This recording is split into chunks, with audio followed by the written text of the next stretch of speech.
Hello বন্ধুরা, আপনাদেরকে দেবলোক রহস্য কথায় অনেক অনেক ধন্যবাদ জানাই। শুভ জন্মাষ্টমীর আগাম শুভেচ্ছা ও শুভকামনা জানাই। এই কটি জিনিস ছাড়া জন্মাষ্টমীর পূজা সম্পন্ন হয় না। কৃষ্ণ পুজোর সঠিক সামগ্রীগুলি জানা জরুরি। আর মাত্র কয়েকদিন অপেক্ষা, তারপরেই শুরু হবে কৃষ্ণ পুজোর শুভতিথি। হিন্দু ক্যালেন্ডার অনুসারে 26 আগস্ট থেকে কৃষ্ণপক্ষের তিথি শুরু হয়ে যাচ্ছে। তবে এবার একদিন নয়, দুদিন ধরে পুজোর তিথি রয়েছে।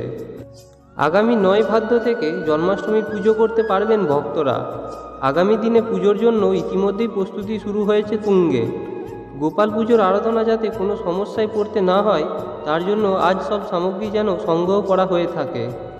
এবছর কৃষ্ণ জন্মাষ্টমী দুদিন ধরে পালিত হবে।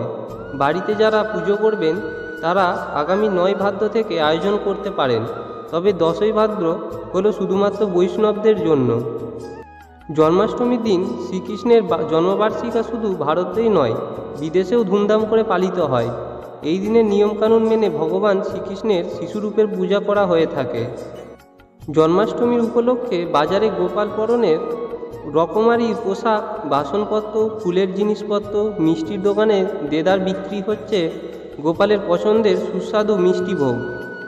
জন্মাষ্টমীর দিন উপবাস করে মধ্যরাতে গোপাল পুজো করলে সমস্ত কষ্ট দূর হয় বলে মনে করা হয়। শুধু তাই নয়, ধনসম্পত্তি, সুখ ও সমৃদ্ধি বয়ে আসে। শ্রীকৃষ্ণের পূজার জন্য বেশ কিছু উপকরণ থাকা বাধ্যতামূলক, যেগুলি ছাড়া গোপাল পুজো অসম্পূর্ণ বলে মনে করা হয়। কৃষ্ণ জন্মাষ্টমীর পুজোর উপকরণ ও শুভ সময় জেনে নিন এক নজরে। পূজা সামগ্রী: গোপালের মূর্তি, দোল বা সিংহাসন, ময়ূরের পালক, বাঁশি, গরুর মূর্তি, বৈজয়ন্তী মালা, লাল কাপড়, তুলসী পাতা, গয়না, মুকুট, শোষা, ওড়না, গোপীচন্দন, কুমকুম, হলুদ, অক্ষত সম্বর্ধন, গহনা, মৌলি, তুলা, তুলসীমালা, আবির, সপ্তমিকা, সুগন্ধি, কলসি, প্রদীপ, ধূপ, ফল, হলুদ পোশাক, মাখন, চিনি মিছরি, নৈবেদ্য বা মিষ্টি, ছোট এলাচ, লবঙ্গ, ধূপকাঠি, কর্পূর, অভিষেকের জন্য কেশর, নারকেল, তামা বা রূপার পাত্র, পঞ্চামৃত, ফুল, কলাপাতা, কুশ ও দূর্বা, পঞ্চামৃত, গঙ্গাজল, মধু, চিনি,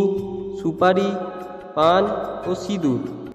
এরপর মাখন, মিছরি, তুলসী পাতা, হলুদ রঙের পোশাক, চন্দন, ফুল, পঞ্চামৃত ছাড়া গোপালের পুজো অসম্পূর্ণ থাকে।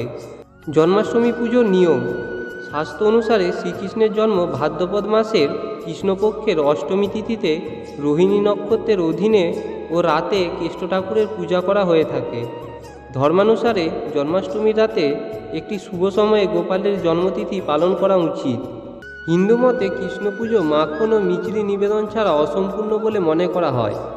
এছাড়া পুজোর আগে সুন্দর করে গোপাল ঠাকুরকে সাজান, নতুন পোশাক পরান, সুগন্ধি ফুল দিয়ে দোলনা ও সিংহাসনে সাজিয়ে রাখুন আগের রাতেই। জন্মাষ্টমীর উপবাসের দিনে মাত্র একবার ফল খান। রাতে পুজো হওয়ার পর দিন সূর্যোদয়ের সময় উপবাস পালন করা উত্তম। ভিডিওটি শেষ পর্যন্ত দেখার জন্য ধন্যবাদ। ফিরে আসছি পরের ভিডিও নিয়ে। ভালো থাকুন।